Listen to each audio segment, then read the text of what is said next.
పిల్లలకి మన సాంప్రదాయాలు నేర్పాలి అన్నదే మా ఉద్దేశమని ఆల్ ఫోర్స్ విద్యా సంస్థల అధినేత నరేందర్ రెడ్డి అన్నారు. సిద్దిపేట జిల్లా హుస్నాబాద్ ఆల్ ఫోర్స్ పాఠశాలలో ముందస్తు సంక్రాంతి సంబరాలు ఘనంగా నిర్వహించారు. చిన్నారులకి భోగి పండ్లు పోసి భోగి మంటలు వెలిగించి ఆ మంటల చుట్టూ కోలాటాలతో అమ్మాయిలు నృత్యాలు చేశారు. బెల్లంతో పాయసం వండి గంగిరెద్దు విన్యాసాలతో మన సంస్కృతి సాంప్రదాయాలపై పల్లెటూరి పాటలపై చిన్నారులు చేసిన నృత్యాలు అందరినీ అలరించాయి. ఇప్పటి యువత మన సంస్కృతిని పూర్తి ఎంజాయ్ చేయలేకపోతున్నారని, సంక్రాంతి పండుగకి ఆవు పేడ కూడా దొరకడం లేదన్నారు. మన సంస్కృతి సాంప్రదాయాలు తెలియజేయాలన్నదే మా పాఠశాలలో ఈ ప్రోగ్రాం నిర్వహించామని నరేందర్ రెడ్డి తెలిపారు. ఈ కార్యక్రమంలో పాఠశాల ప్రిన్సిపల్ మరియు ఉపాధ్యాయురాలు, విద్యార్థులు, తల్లిదండ్రులు తదితరులు పాల్గొన్నారు.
ఆల్ఫోర్స్ పబ్లిక్ స్కూల్ హుస్నాబాద్లో చాలా అంగరంగ వైభవంగా మరి సంక్రాంతి సంబరాలు జరుగుతున్నాయి.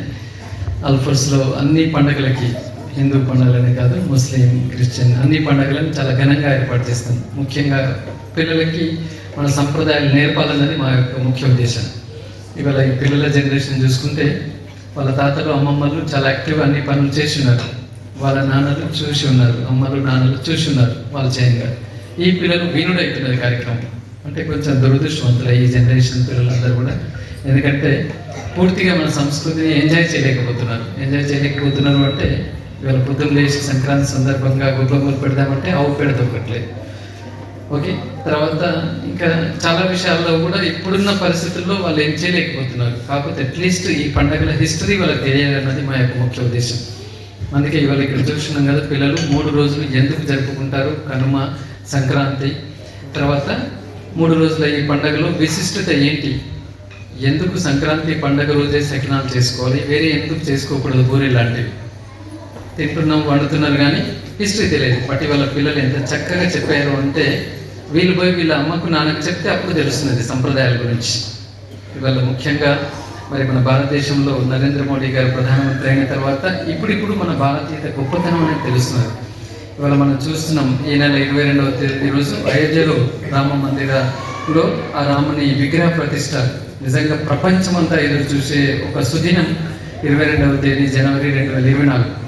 అంటే ఒక్కొక్కటిగా మన భారతీయత గొప్పతనం అనేది ప్రపంచవ్యాప్తంగా తెలుస్తుంది. ఈ రోజుల్లో మరి అట్లీస్ట్ మనం మన పండగల విశిష్టతను తెలుసుకోకపోవడం అనేది దౌర్భాగ్యం అవుతుంది.